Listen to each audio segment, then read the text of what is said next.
Okay, so we're busy making our second batch of San Pedro. The ones that we did make yesterday, it did do... but this te veel bullshit. It did do something. Okay, no, okay, wait.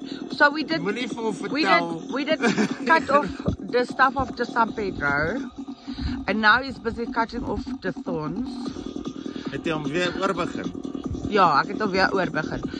And then we found out something what worked very nice is you mix the juice when it's ready with a milk turkey liqueur. That is the South African milk turkey. Is like a condensed milk with cinnamon and stuff. Yeah, it tastes like tea. And then it tastes like tea.